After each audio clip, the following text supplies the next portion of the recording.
The colourful impressions in the ancient city of Delhi are almost overwhelming for someone coming from the West.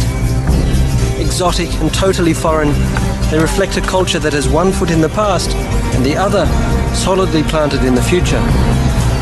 With poverty on one side, India has one of the fastest growing economies on the other.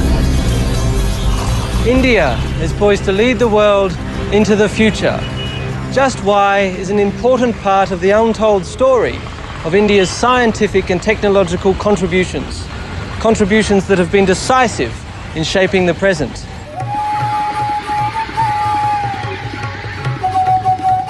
To look at one of the most astounding feats of India's past, I travelled to Jaipur, some 300 miles south of Delhi. Jaipur is famous for its legendary Pink Palace, but I was looking for a scientific treasure of magnificent scale. Here in Jaipur, the Hindu belief spurred an innovation of unprecedented precision.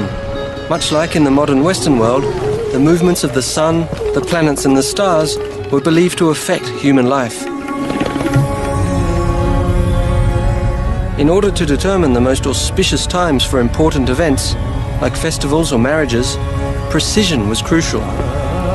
Astrology, a pseudoscience claiming divination by the positions of the planets, the sun and the moon, gave rise to one of India's oldest and most important sciences, astronomy.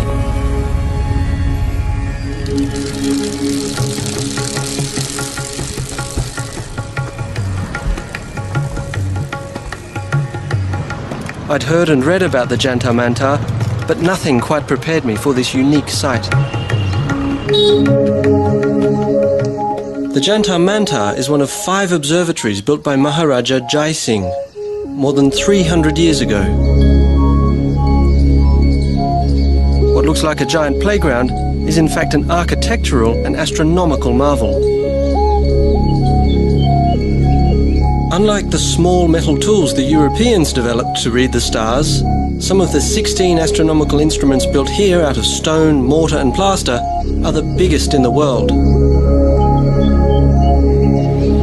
Prior to Jai Singh's time, astronomers relied on smaller instruments such as the astrolabe. The immense forms that Jai Singh built here and elsewhere in India are the only ones of their kind. Why is it that an instrument like this is so big? Resident astronomer Dr. S. Bhattacharya explained the importance of scale. Circumference and the large number of markings you can have on the circumference and really small angles you can measure through. And is that true of all of the instruments? They're all so big because that makes them all more accurate? Yes, exactly. Measurements can be really accurate. So the bigger it is, the greater the precision? Yes, exactly. The larger there is the circumference, then the smaller angular measures you can mark on these dials. At Jantar Mantar, the ancients could track the movement and position of the celestial bodies with a higher level of accuracy than anyone before them. Believe it or not, the object behind me is a sundial. It's not one of those cute little circular ones you see. It is in fact the largest sundial in the world. This equinoctial sundial is called Samrat Yantra, which translates to supreme instrument. It is just under 75 feet high and Jai Singh's most important creation. And these steps run 164 feet along the gnomon, the structure that creates the angle of the sundial. Jai Singh oriented the structure to the north. On an east-west line, he positioned the axis of a hemisphere to create 2 quadrants. Using geometry, he calculated the angle of the ramp at 27 degrees, equivalent to the latitude of Jaipur. So the ramp points exactly to the celestial North Pole. The shadow from the ramp falls onto the quadrant showing the local time, accurate to within seconds. So can you tell me how accurate is this sundial? Well, that's it. Dr. S. Bhattacharya, the assistant director of the nearby Birla Planetarium, explained Samrat Yantra's accuracy. Well, it measures, smallest measure of time is 2 seconds. Each of these is 2 seconds? Smallest ones are 2 seconds. But there are problems, of course, because sun is not a pinpoint source. The difference between the shadow and the light is not obvious. Okay. Your error can be more than 2 seconds. But still, that's pretty accurate. Pretty accurate. Every hour. This ancient Indian innovation was used around the world for hundreds of years. Jai Singh's Samrat Yantra was astonishing, in that equinoxes and solstices could be determined down to the second. Both of these celestial events are rather important to astronomical or astrological systems around the world.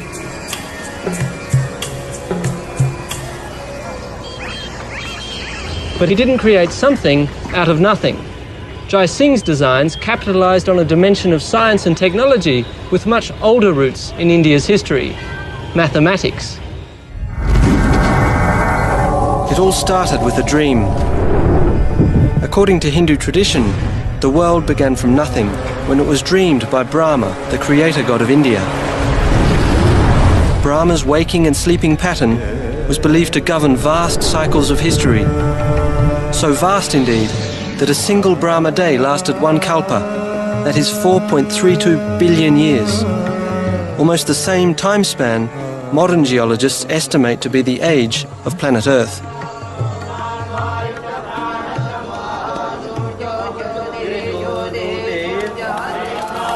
Ancient Hindu chants and writings contain calculations of these Brahma cycles, outlining Indian mathematical works back to the 4th century BC. Interestingly, the ancients used words to express numbers. The word arms was used as the number 2, since humans have 2 arms. But words didn't lend themselves for calculations, so around 10 BC, they were replaced by symbols. Prior to the Indians, the Babylonians had 2 symbols. This symbol signified 1, 60, and 3,600, and this symbol signified 10. Obviously, with only 2 symbols, the applications were limited. To write 6, it took 6 symbols. Even in the Roman system, it took 2 symbols. In the Indian system, however, it took only 1 symbol. For more convenience and accuracy, the ancient Hindu language, Sanskrit, replaced word numbers with 9 single digits. It is the Indian system of 9 digits that we use today.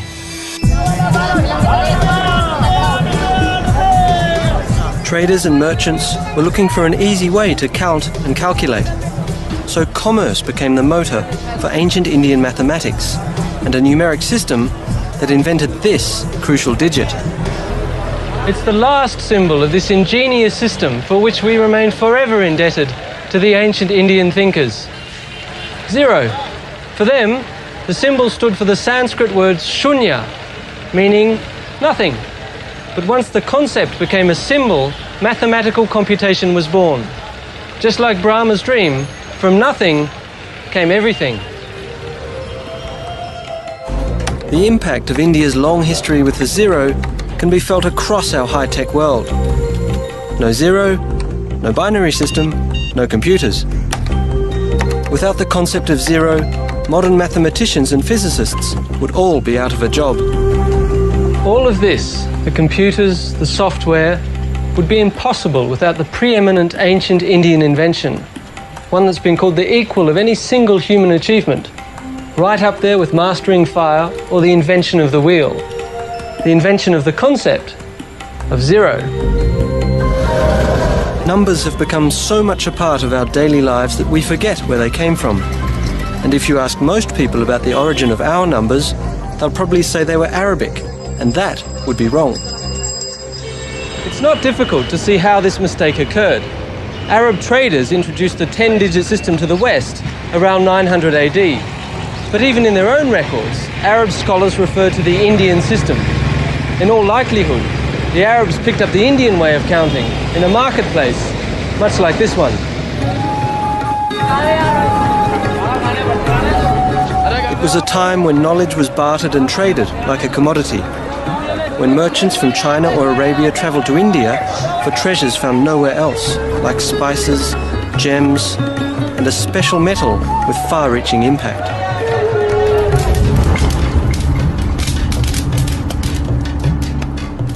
In search of the first advanced material in the ancient world, I travelled north to the foot of the Himalaya mountains to find clues to the legendary Wootz steel.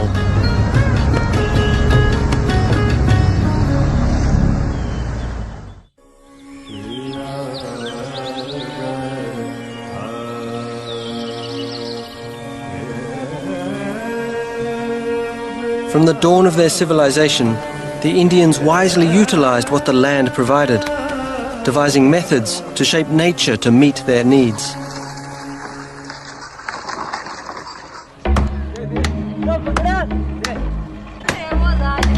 India's history of metalworking is documented in some of the oldest written records in the world. It is legendary.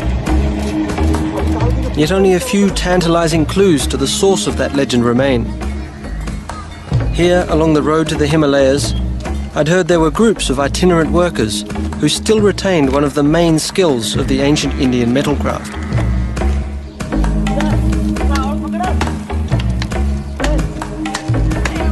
The Gadulia Lohars are blacksmiths whose smelting traditions reach back more than 3,000 years.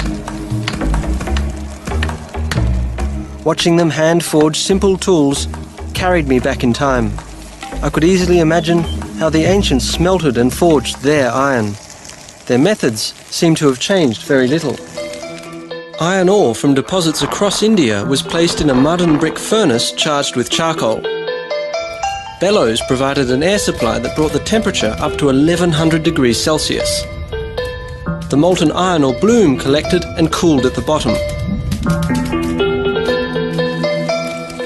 In order to make a tool or a weapon, the ancients reheated and hammered the bloom into shape, much like these lohars do with bars of scrap iron.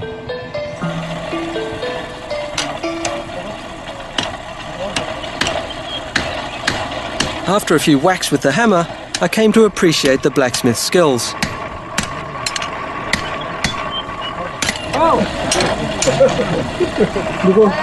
And what's more, I realized that while the ancestors of these lohars forged everyday tools that contributed to India's wealth, it wasn't sickles but swords that brought the world to India's shores.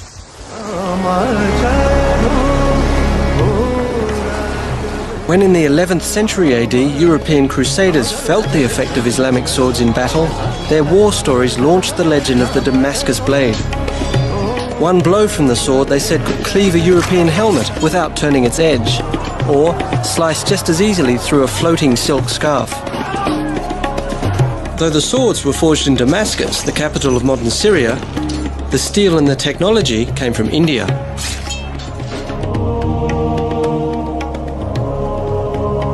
The Europeans took thousands of these fabled blades home, determined to uncover their secret.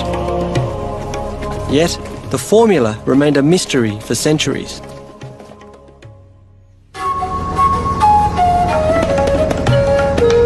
Besides smelting, I looked for another clue in my search for the fabled wood steel. To learn more, I travelled north to the foot of the Himalaya mountains. Following in the footsteps of ancient traders for whom no distance was too far to get their hands on the fabled woods, I was in good company. Even Alexander the Great had sought this ancient Indian treasure.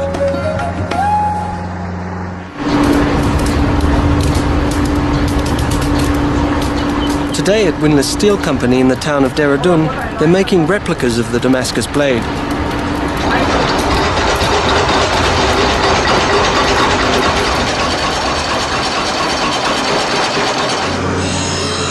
Now, of course, they use modern tools, but the basic approach remains the same.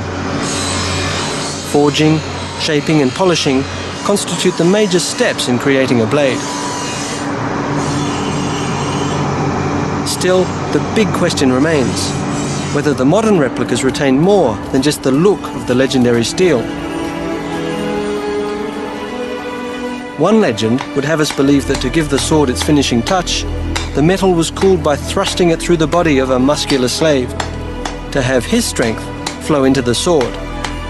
And that's not the only outrageous tale. Others believe that the strength of Damascene steel came from quenching the sword in the urine of a red-headed boy, or in a goat that had eaten ferns for 3 days, neither of which got them very far. In the centuries after the Crusades, many sought to replicate the swords of Damascus, but most achieved only the appearance, not the properties. In fact, it took nearly till 1975 to unlock the secret of the Syrian sword, of Indian wood steel.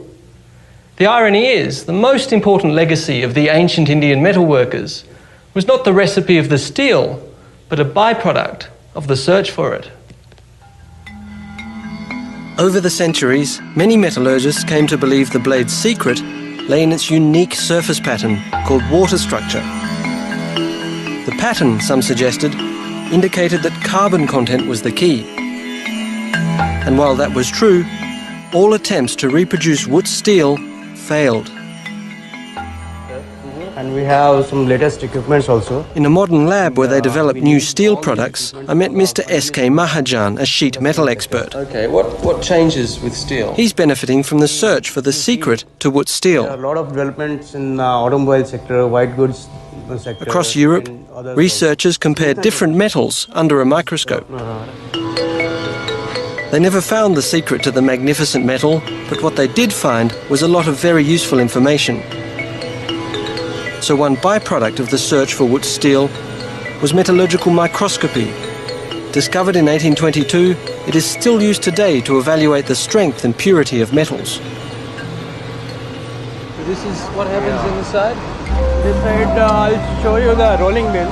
To see another byproduct of the search for wood steel, I took Mr. Mahajan up on an offer to inspect a rolling mill. This is one of the largest sheet metal producers in India. For centuries, metallurgists and blacksmiths tried mixing iron with everything from zinc to lead in an effort to replicate wood steel. Along the way, they took note of various new combinations and the interesting properties they had. In 1822, an English researcher by the name of Michael Faraday added chromium. He didn't get woods, but he did get a steel alloy which we could hardly live without. Stainless steel evolved from Faraday's inspired research. What would we do without it? Using heat and pressure, the alloy steel sheets are processed to become appliances, automobiles, and other everyday tools and utensils. What makes stainless steel so desirable is that it doesn't rust, a property we easily take for granted. Today, steel alloys are the backbone of modern life, everywhere in the world. Owing a profound debt to the ancient Indians, we use them anywhere from airplanes to operating rooms. But besides wood steel, the ancient Indian metalworkers had more tricks up their sleeves. And to see some of their most monumental achievements, I travelled to the East Indian state of Orissa. Because it was here where in the 13th century AD, King Narasimhadeva commissioned a magnificent temple dedicated to the Hindu sun god Surya. Sun worship is one of the oldest forms of religion, not only in India.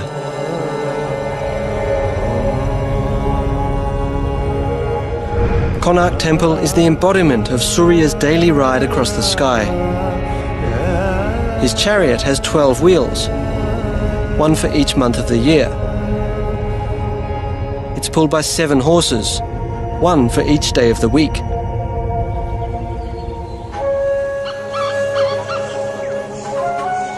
Konark Temple is one of India's most astounding sights.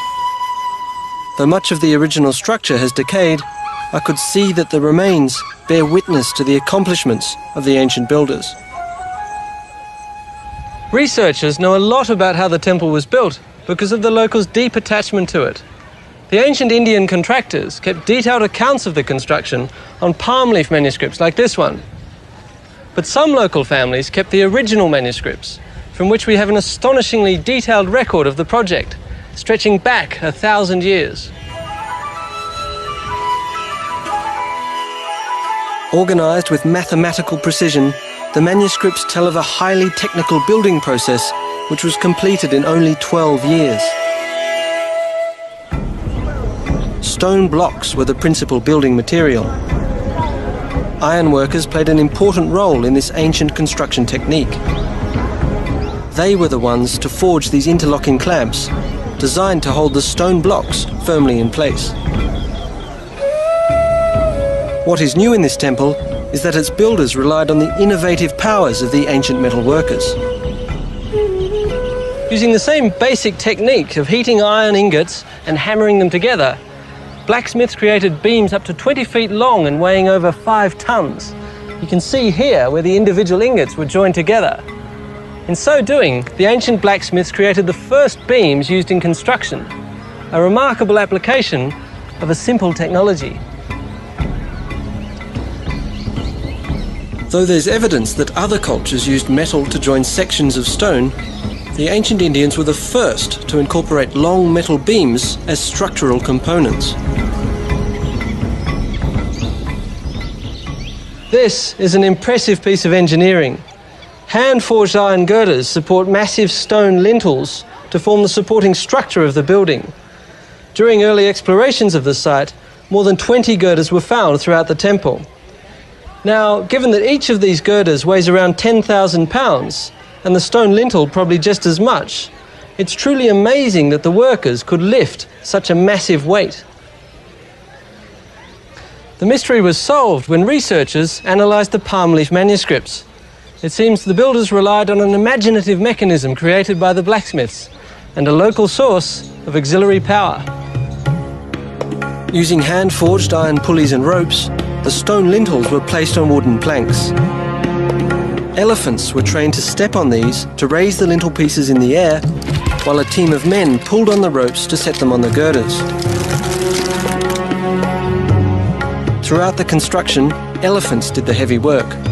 From lifting to grading, they were not only the cranes but the bulldozers, levelling the building site before the foundation was laid. Their labour has made them immortal. When you think how important elephant power was to the temple builders, statues like this one make a lot of sense. The elephants deserve to be remembered for their contribution to one of the great monuments of ancient engineering and architecture.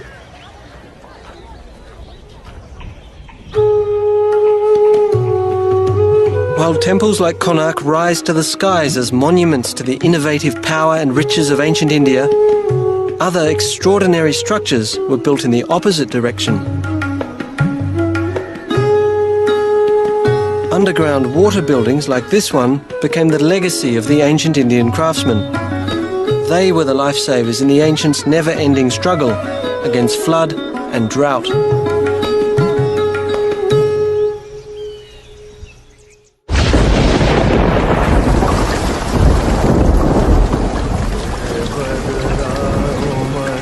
The monsoon's powerful rhythms have shaped life in India since earliest times. Today, they continue to do so. 90% of India's rain falls during a 3-month downpour. The deluge saturates wetlands and swells the sacred rivers, which Hindus view as goddesses, brought to earth to help humanity.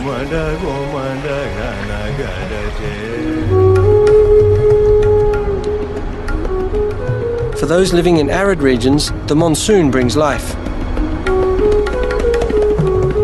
The need for water during the 9 dry months inspired the ancient Indians to develop a unique architecture. This is one of the most spectacular examples of ancient water harvesting structures. This step pond in northern India taps into a deep reservoir where it is believed sacred rivers mix. This stunning structure allows access to groundwater year-round. Its step architecture is one of India's most ingenious inventions, showcasing the expert skills of the ancient Indian stoneworkers. This style of architecture, which is unique to India, is called a water building. This particular one, the Chandbauli step pond, is the largest of its kind. Step architecture, which could be round or rectangular, was designed to meet both practical and spiritual needs in India's driest regions. Stone blocks became steps, facilitating the long walk down to the life-saving resource.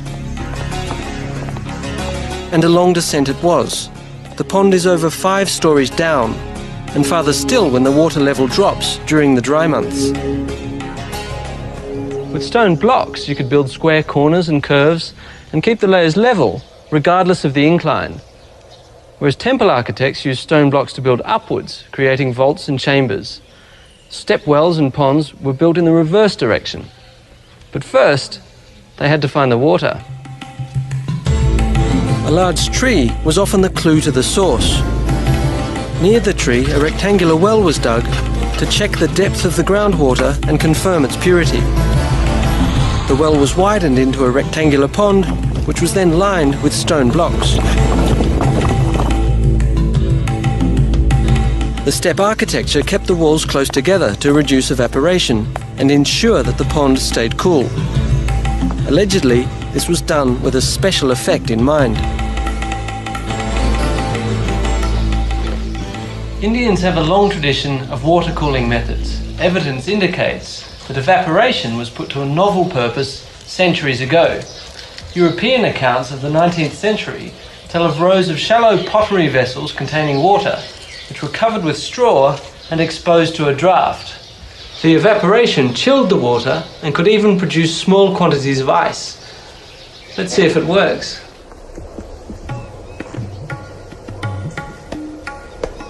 I waited only a few minutes, and while I didn't expect to see any ice, the thermometer told me it really works. It's actually dropped by a few degrees. It seems like the ancients had an innovative way of making their lives a little more comfortable.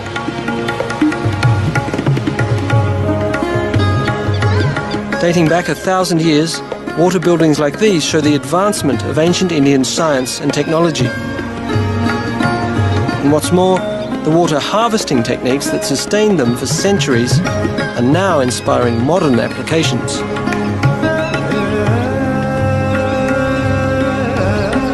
One project may just become a role model for others. Laparia is a small farming village some 2 hours' drive from Jaipur, in one of the driest regions of India. In a good year, the 3 monsoon months bring 12 to 35 inches of rain to Laparia, and that's usually enough to provide water for the people, their livestock and their crops all year round.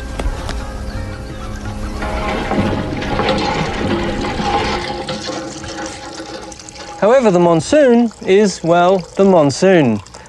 In some years it brings 35 inches of rain, in other years only 5. With the population of the area increasing, water shortages become a serious problem. In 1982, a water management crisis inspired a local visionary. He tackled the problem using an ancient yet innovative approach.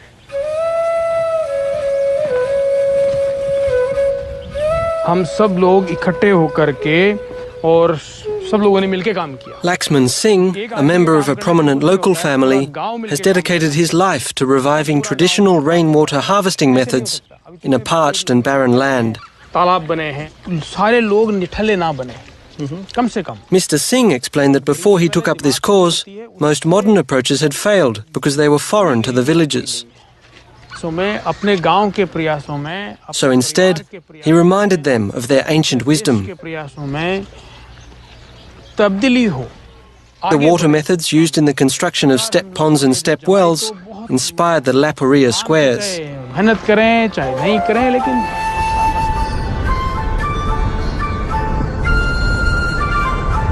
Based on an ancient technique, the starting point is a gentle slope in the landscape. A large patch of the slope is divided into rectangular units of approximately 200 by 400 feet. Each unit is enclosed by dikes along the 3 sides that lie towards the lower part of the gradient. They're called chaukas, meaning squares.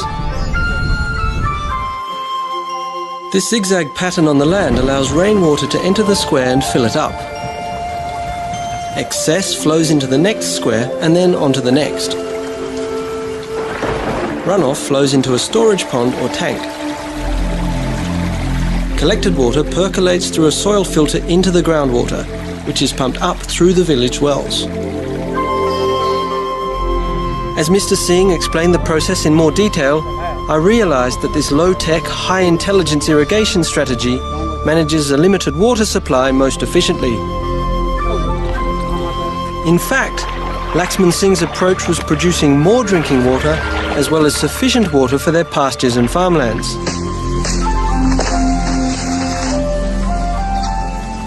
As it turned out, the ancient technology was very successful. 2 figures indicate the success here. In 1982, the village's largest pond, in local parlance the flower tank, irrigated 50 acres. Now it irrigates 700. That's a 14-fold increase based on what the ancients knew. And what's more, the example set by La Paria can serve not only as a role model for India, but for other arid regions across the planet. Looking back in time, India's 5,000-year-old tradition with cotton has the subcontinent blooming and booming again. Nearly 200 years ago, it helped spark the Industrial Revolution. And today, this unrecognised contribution has India poised to regain its first place in the global textile market, providing the world with the fabric of our modern lifestyle.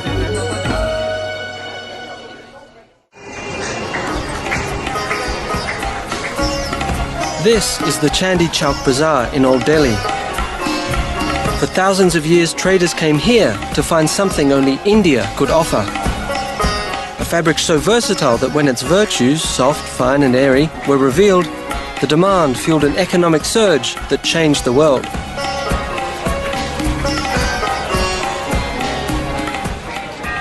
I'm standing in a sea of a product that made India bloom and boom. Everything in this market is made of cotton. Deep within these colourful fibres is another untold story of India's contribution to our technological past.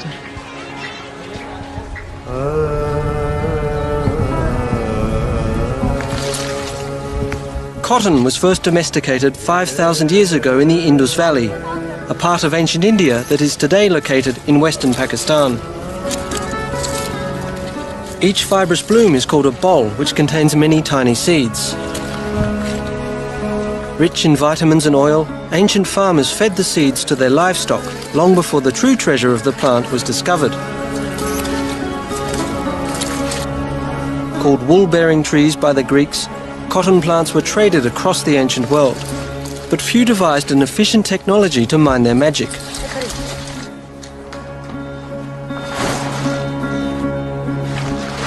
Cotton seeds are extremely difficult to extract, especially when ginned by hand.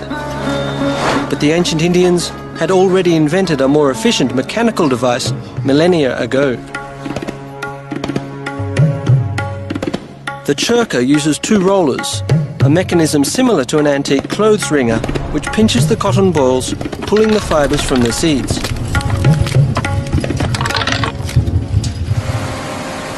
Modern ginning machines borrow the principle from the ancient churka, which was the standard ginning tool for nearly 4,000 years. When in the 18th century the Europeans tried to mass-produce Indian-quality cotton cheaply, something unforeseen happened. European inventors stimulated the Industrial Revolution, launching the age of machines. And although machines were able to replicate most of the legendary Indian process, one crucial manual step was never duplicated by a machine.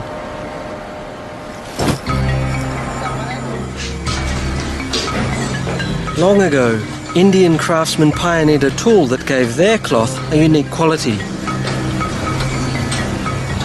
The origins of the spinning wheel are somewhat obscured, yet the earliest recorded appearance was in India. For millennia, thread was spun by hand and with simple spindles. Then, around 1,000 years ago, the spinning wheel was developed.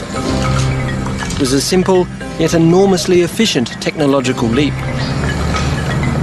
The wheel turns the spindle, which gently twists and collects the thread.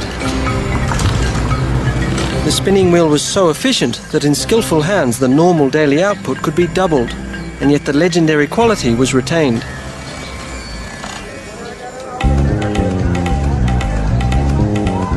Heavy industry may never be able to replicate the softness and quality of thread the spinning wheel produces. Indian fabric made in the traditional way is treasured today in much the same way it was revered by the ancient traders. Yet when spinning was industrialized, it changed the way we live. This mass-produced, easy-to-care-for material, which though not as soft as hand-spun fabric, could now be shared around the world. Today, cotton is the pivot point of a modern lifestyle. Without cotton, none of us would have t-shirts or wear our favourite pants. blue jeans. You wouldn't think it, but 40% of our clothing contains cotton. With centuries of deeply rooted experience, India is once again poised to become the world's leading supplier of this ancient material. Into the production area. Thank Please. you. Thank you. In this vast modern processing plant in Alwar, 2 hours drive southwest of Delhi, Prerna Syntex processes 800 tons of cotton per day. A far cry from what a farmer could produce with a churka.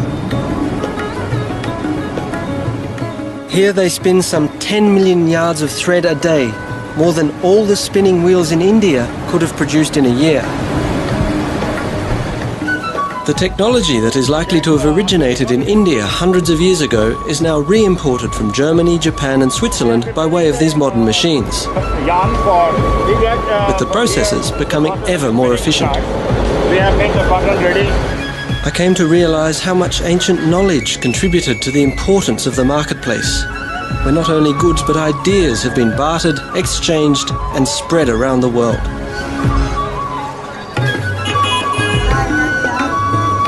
For thousands of years, merchants have come to buy, sell and trade here in the bazaars of India, returning home with Indian cotton goods, new ideas, perhaps ingots of raw wood steel, and of course the famed Indian spices so coveted around the world.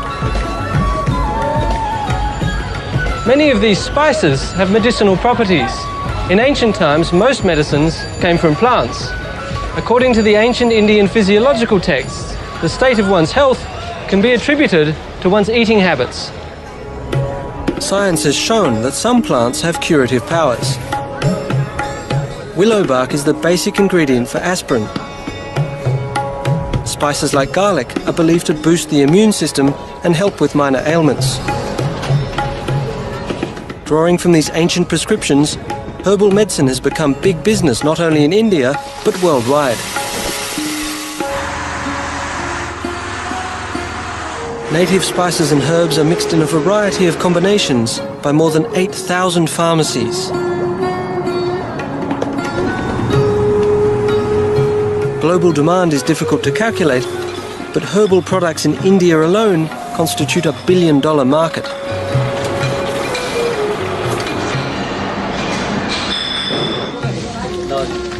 Herbal medicines are distributed in more than 20,000 dispensaries nationwide. But the use of herbs and spices is only one step towards health in India's comprehensive medical philosophy.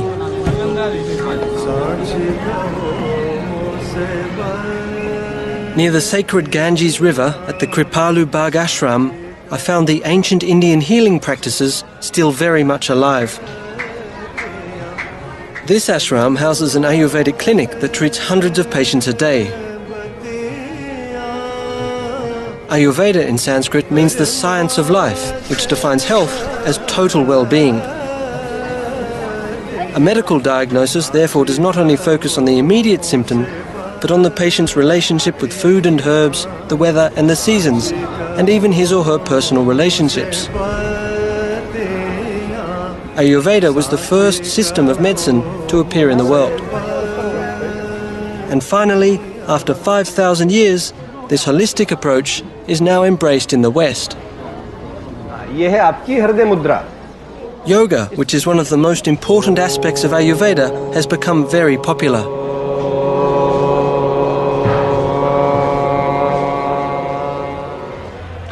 I'm here to learn what I can about Indian medicine. Since it all began with yoga, yoga's where I begin. Let's see what they can teach me. I joined the class at a crucial point. They were just getting ready for a breathing lesson. Ancient yoga principles emphasize the importance of deep breathing and muscle control. Recent findings indicate that yoga boosts the cardiovascular system and relieves anxiety.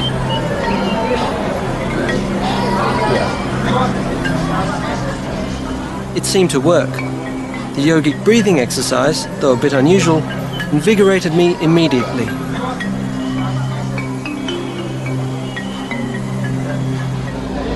Well, it may look simple, but I've just learned that breathing, which is one of the foundations of yoga, is a complicated business. I have a lot to learn. Hepatitis B को मैंने ठीक किया, इसे मैं मानता हूँ. Yoga master Ramdev Ji took the time to tell me more. As a medical technique, yoga's goals are to restore the flow of vital energy around the body, to treat a variety of illnesses. और इससे हमारे heart के blockage से लेकर के cancer. These old-school methods have recently had to withstand our Western benchmarks of science. Yogi Ramdev Ji thought a demonstration would best make the point. Postures and stretching appear to increase circulation to the limbs.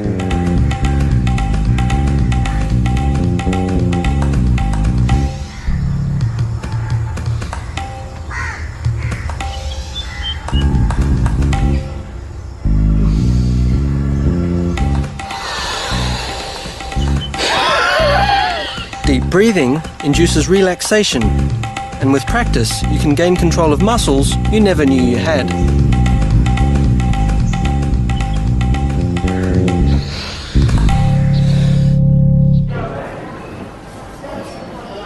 While yoga has reportedly helped patients suffering from afflictions like asthma and arthritis, the long lines of people at this clinic were clearly hoping that Ayurveda could do much more.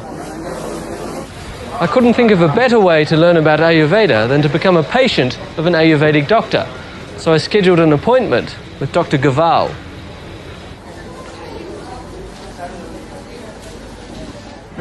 Hello, can I come in? Please. I have a prescription letter. Yes, please sit down. Thank you. I would like a checkup. Okay, I'd like a please. general From Ayurvedic where? checkup, please. From where? Australia. Okay, I tell you what's Ayurveda. Dr. Gaval explained that in Ayurveda it is all about your humours. विज्ञान है. Good health has to do with the balance of internal forces or doshas. एक तरीका सिखाता है हमें. But to begin with, Dr. Gaval started like any Western doctor would. Chest, okay. He listened to my heart and lungs. Yes, yes, yes. Okay, ठीक. Okay. Then he switched to Ayurveda. First of all, I see your nails.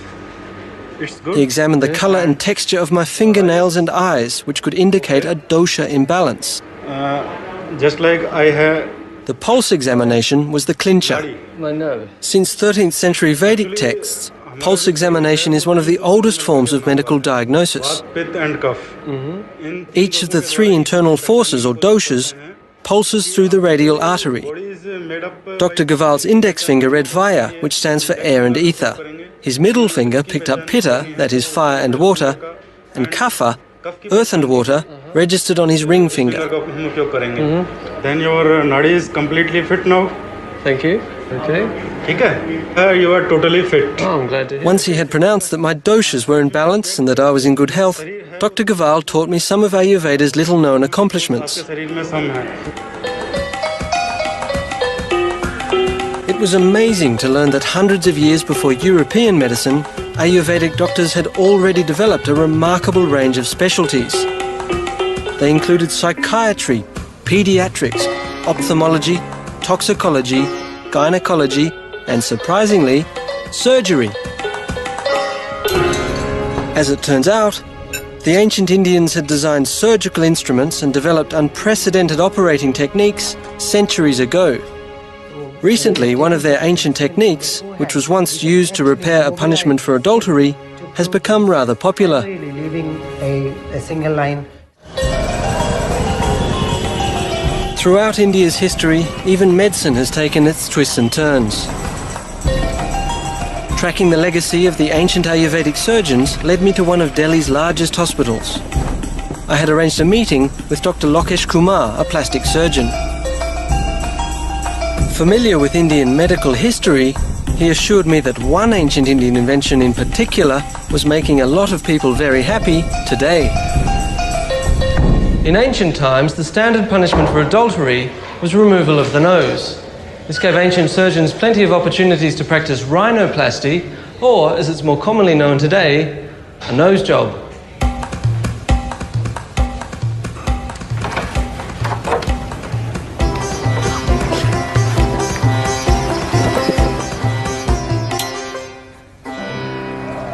Dr. Kumar, it's fair to say that Indian doctors have been doing what you do for a very long time.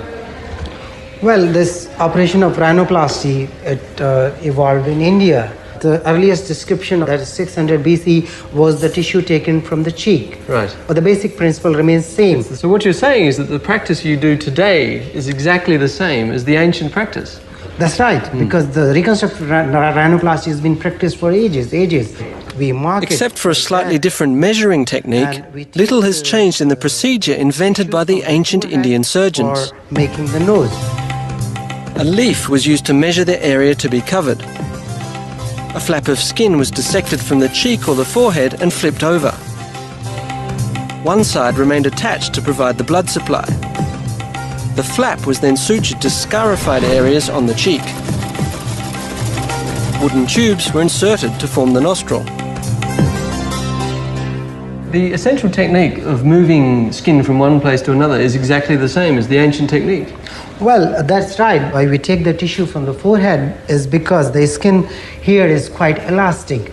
And when we have taken sufficient skin from the forehead, we can actually mobilize the skin to close the defect. So you can get a new nose and clean up the wrinkles on your forehead all at the same time. Well, that's right. You get the forehead wrinkles removed as a bonus. I wouldn't mind a bit of that. What most impressed me about my visit to Dr. Kumar's was the sheer antiquity of plastic surgery. For centuries, this ancient Indian idea has been a true blessing for those who desperately needed it, and for those who are merely looking for a little improvement.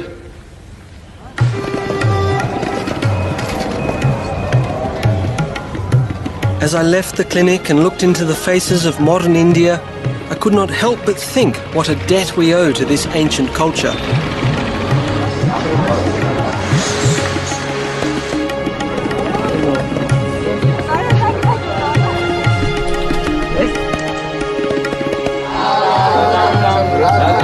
From mathematics to architecture, what we wear to what we eat, our lives have been shaped by an ancient wisdom.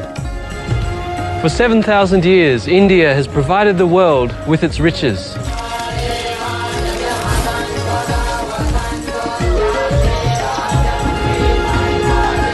India's contributions to science and technology may be obscured by time, but there is little doubt they provided the springboard for advances which shaped our world. Given India's track record, one thing seems certain: what the ancient Indians knew is worth rediscovering.